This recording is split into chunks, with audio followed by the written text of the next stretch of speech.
Hello बच्चों, this is your host कम दोस्त कम mentor Manish वरयानी। बच्चों, मेरे पास आजकल बहुत मैसेजेस आ रहे हैं बच्चों के कि सर इस समय ना हमें बड़ी प्रॉब्लम हो रही है, हम समझ नहीं पा रहे हैं क्या करें, हम घर पे डीमोटिवेट हो रहे हैं, हम परेशान हो रहे हैं, हमें इस बिल्कुल समझ में नहीं आ रहा कि किस तरीके से स्ट्रेटजाइज किया जाए, क्योंकि टाइम बढ़ता जा रहा है और हमें ऐसा लग रहा है कि हम सब कुछ भूलते जा रहे हैं। तो बच्चों, सबसे पहले तो मैं आपको ये बता दूं कि ये बहुत नॉर्मल है ऐसे सिनारियों में। वैसे भी जब भी पेपर नज़दीक आता है ना, तो ऐसी बहुत सारी चीज़ें हमारे माइंड में आती हैं। और अभी तो इस कोरोना के चक्कर में डेट्स आगे बढ़ती जा रही हैं, तो डेट्स आगे बढ़ेंगी तो बच्चों ये सब तो माइंड में आएगा। लेकिन सबसे इम्पॉर्टेंट बात यह है कि यहीं पे आपकी विल पावर की चेकिंग होती है। आप कितने स्ट्रांग हो, आपकी विल कितनी स्ट्रांग है। और मैं आपको एक छोटी सी चीज़ समझाता हूँ बच्चों। देखो, मैं आपको एक छोटी सी स्टोरी बताता हूँ, आप शायद रिलेट कर पाओ इससे। एक बॉक्सर था जिसका नाम था बस्टर डगलस, राइट। और आप सबने माइक टाइसन का नाम तो सुना है। तो एक बार इंटरनेशनल चैंपियनशिप में बस्टर डगलस को माइक टाइसन ने एक ही बार में, एक मुक्के में नॉकआउट कर दिया था। और माइक टाइसन ने स्ट्रेट फॉरवर्ड 65 नॉकआउट्स दिए थे, 60 से 65 नॉकआउट्स दिए थे, मतलब एक पंच में वो हरा देता था। तो सामने वाले रेसलर्स की आप समझ सकते हो क्या हालत रहती होगी। दूसरी बार जब बस्टर डगलस क्वालिफाई हुआ वर्ल्ड चैंपियनशिप में, तो उसकी मैच माइक टाइसन से एक दूसरी बार हुई। अब उस मैच से 3 दिन पहले उसकी मदर की डेथ हुई। लेकिन उसकी मदर की जब डेथ 3 दिन पहले हुई, उससे पहले उसकी मदर ने उससे बोला था कि बेटा, तुम्हें ये फाइट लड़नी है and you have to prove that you are better than everyone, right. ये उसकी मदर ने उसको बोला। और विश्वास मानोगे, उस समय उसके अपने कोच तक ने उससे ये बोला था, you can not defeat Mike Tyson, he is undefeatable, right, you can not defeat him. ऐसा उसके कोच ने। आप सोचो, आपका मेंटर अगर आपको ऐसा बोले, भैया तू ये नहीं कर पाएगा, तो आपके दिमाग में कैसा आएगा, आप क्या सोचोगे उस समय, यार जब मेरा कोच, मेरा मेंटर, मेरा टीचर मेरे से ऐसा कह रहा है, दैट मीन्स सच में उसको मैं डिफीट नहीं कर सकता। लेकिन उसकी माँ ने उसको कहा था, जब पूरी दुनिया उसके अगेंस्ट थी कि वो उसको हरा नहीं पाएगा, उसकी माँ ने उससे कहा था that you will have to go and you will have to beat him, right. अब जब उसकी मदर की डेथ हुई, तो वो उनके पास नहीं गया, क्योंकि भाई आप सबको पता है रिचुअल्स होते हैं काफ़ी। तो वो उस रिचुअल्स को परफॉर्म करने की जगह वो फाइट करने गया, राइट। वो चाहता तो वो वहाँ जा सकता था, मैच तो फिर भी हो सकती थी, लेकिन उसको अपनी मदर की बात याद आई। उसको अपनी मदर का ट्रस्ट याद आया उसके ऊपर कि मेरी मदर ने मेरे से कहा था that you have to go and you have to win against him. Now believe me, उस मदर के ट्रस्ट की वजह से when he went to the fight, he again can not withstand with Mike Tyson. वो नहीं लड़ पा रहा था माइक टाइसन के साथ। He was again and again trying his level best कि वो उसको हरा पाए। But again Mike Tyson is a bigger name, is a very big name, right, and you all know that. But at the end of the fight, I don't know what happened. He didn't knew what happened. He woke up. And you won't believe that he kicked a punch to the face of Mike Tyson and he knocked him out for the very first time. किसी ने जिंदगी में, इतिहास में पहली बार एक पंच में Mike Tyson को हराया था, and he became the world champion. Now the story is a very good with reference to these days, right? How उसने अपनी विल पावर को जिंदा रखा था। एंड सबसे इंपॉर्टेंट बात मैं आपको बताऊं, 3 सवाल होते हैं जो हमें ध्यान में रखने होते हैं। That is how, what and why. मैं कह रहा हूं हाउ इंपॉर्टेंट नहीं है, कैसे होगा वो इंपॉर्टेंट नहीं है, व्हाट क्या होगा वो भी नहीं पता किसी को, but what is most important is why. Why, मेरा वाई सॉर्टेड होना चाहिए, क्लियर होना चाहिए कि मुझे लाइफ में क्यों करना है जो भी मैं करना चाह रहा हूँ। That was this why that prompted you to do, to prepare for this particular exam, whether it is NEET, whether it is for JEE, right? तो मैंने आपसे सबसे पहले पूछा था, मेरे बच्चे जानते हैं, मैं उनसे पूछता हूँ कि बेटा ये आपको करना क्यों था। मतलब एटलीस्ट आपको पता होना चाहिए कि रीज़न क्या है। बिकॉज एम आपने फिक्स कर लिया, राइट, बट एम के पीछे जो रीज़न है ना, वही आपको बार बार खड़ा करता है, वही आपको बार बार गिरने के बावजूद भी खड़ा करेगा that yes I can do it, I will do it, believe me on that, right.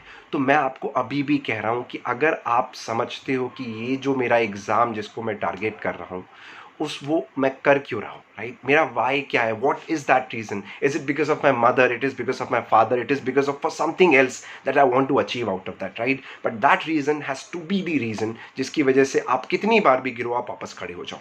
तो इस समय अगर ये सब दिमाग में मेरे आ रहा है ना कि सर मैं तो नहीं कर पा रहा, मैं नहीं कर पा रहा, तो रिमेंबर दैट वाई, वो याद करो क्यों करना था, फर्स्ट पॉइंट पे स्टार्ट क्यों किया था यार आपने, what was the reason, reason क्या था, एंड वो रीज़न इतना स्ट्रांग है, क्या वो रीज़न इतना स्ट्रांग है कि आप वापस उठ के खड़े हो पाओ, क्या वो रीज़न इतना स्ट्रांग है कि आप उस रीज़न के लिए ये सब कर ले जाओ। बिकॉज आप जानते हो बच्चों, जब हमने साइकिल चलाना सीखा था तो हम बहुत बार गिरते थे और बहुत भयानक चोटें भी आते थे, पर आपको ध्यान होगा हम वापस खड़े होकर उस साइकिल को चलाने लगते थे और हमारा उस चोट पे ध्यान नहीं जाता था। वो क्यों था? बिकॉज मेरे मन में एक चीज़ फीड थी कि मुझे वो साइकिल चलानी है, I have to learn the cycle, right, I want to learn the cycle. And उसके बाद जब घर आते थे तब शायद ध्यान जाता था कि मुझे चोट भी लगी है। तो बच्चों, वो जो रीज़न है ना लाइफ में बहुत स्ट्रांग होता है। अगर आप उस रीज़न को जिंदा कर ले जाओ तो आपकी विल पावर अपने आप आपका सपोर्ट करेगी और ऐसे कोई भी ख्याल आपके दिमाग में नहीं आएंगे। और रही बात स्ट्रैटेजी की, तो मैं आपको बताता हूँ करना क्या है। देखो, बहुत सिंपल सी बात है। सबसे पहले टॉपिक बाय टॉपिक, किसी भी सब्जेक्ट में टॉपिक बाय टॉपिक आप ये देखो कि आप प्रीवियस ईयर हर क्वेश्चन लगा चुके हो। बच्चों, प्रीवियस ईयर से इंपॉर्टेंट कुछ नहीं है। आप किसी भी चीज़ को मत सोचो, आप टॉपिक बाय टॉपिक देखो प्रीवियस ईयर सॉर्टेड है कि नहीं है। आप पहले क्वेश्चन पे जाओ, अभी थ्योरी पे मत जाओ, आप क्वेश्चन पे जाओ, क्वेश्चन के प्रीवियस ईयर लगाओ। आप प्रीवियस ईयर में देखो आप कौन से कॉन्सेप्ट में फंस रहे हो, फिर आप थ्योरी में क्रॉस चेक करो। आप क्वेश्चन लगाओ, उसकी वजह से थ्योरी पढ़ो, क्वेश्चन लगाओ, उसकी वजह से थ्योरी पढ़ो। पहले क्या करते हैं, पहले हम थ्योरी पढ़ते थे, क्वेश्चन लगाते थे, वो शुरू का तरीका है। अब क्या करना है हमें, अब हमें पहले क्वेश्चन लगाना है फिर थ्योरी पे जाना है। इससे क्या होगा, इससे एक तो हमारा पढ़ने का भी मन करेगा क्योंकि क्वेश्चन नहीं लग रहा। दूसरा फायदा क्या होगा, जो भी कॉन्सेप्ट्स हम जिसमें हम मिस आउट कर रहे हैं वो रिवाइज हो जाएंगे बच्चों। तो ये बहुत बेहतरीन तरीका होता है लास्ट मोमेंट के लिए कि अपन क्वेश्चन से तैयारी करें, क्योंकि बच्चों क्वेश्चंस बहुत बड़े टीचर होते हैं अपने आप में। आप उनसे सीख के तो देखो, आप उनको लगा के तो देखो, और सबसे बेहतरीन टीचर्स वही होंगे जो प्रीवियस ईयर में आ चुके हैं भाई, जो पूछे जाते हैं। तो आप प्रीवियस ईयर सबसे पहले सॉर्ट करो टॉपिक बाय टॉपिक। और बच्चों, टारगेट बनाओ, राइट, डेली का एक टारगेट बनाओ। आप टुकड़ों में करो चीज़ों को, माइलस्टोन्स बनाओ थोड़े थोड़े थोड़े। जैसे अपन ट्रैवल करते हैं किसी भी जगह X to Y ट्रैवल करते हैं, तो बीच में अपने पास माइलस्टोन्स आते जाते हैं कि भाई इतना डिस्टेंस और बचा है, इतना डिस्टेंस और बचा है, तो फील गुड आता है, अच्छा लगता है कि हाँ यार ठीक है, हम पहुँचने वाले हैं, पहुँचने वाले हैं, पहुँचने वाले हैं। तो यहाँ पे भी सेम है बच्चों।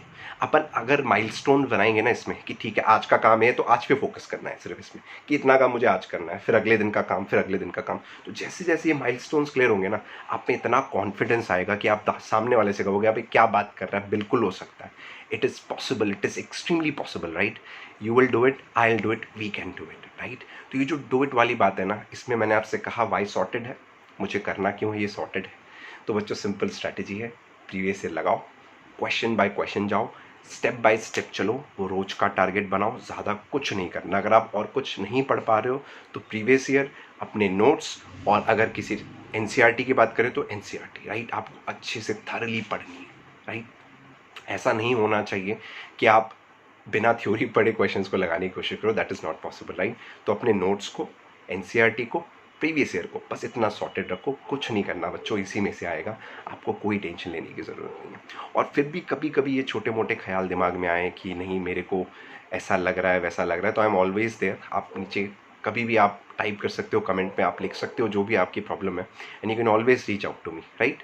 जो भी तरीके की इसके अलावा प्रॉब्लम आ रही है, you can always reach out to me, और आप बता सकते हो, एंड 99% चांस है कि मैं उस प्रॉब्लम को आपकी सॉल्व कर दूंगा, राइट। बस परेशान नहीं होना है, क्योंकि आप एक बात तो समझते हो कि परेशान होने से कोई प्रॉब्लम सॉल्व तो नहीं होती। प्रॉब्लम तो तब सॉल्व होगी जब मैं उसको सॉल्व करना चाहूँगा, राइट।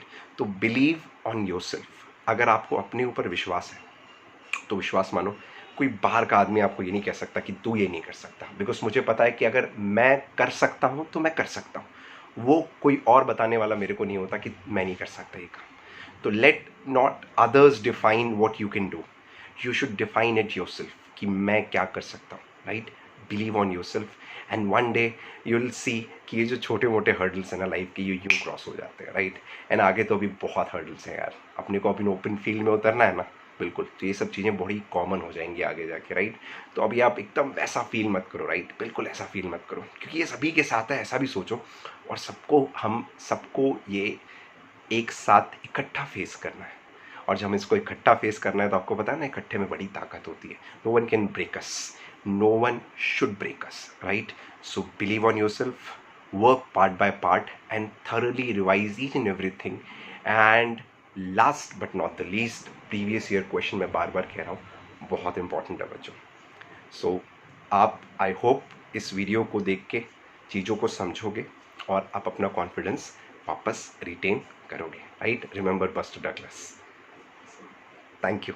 Thank you.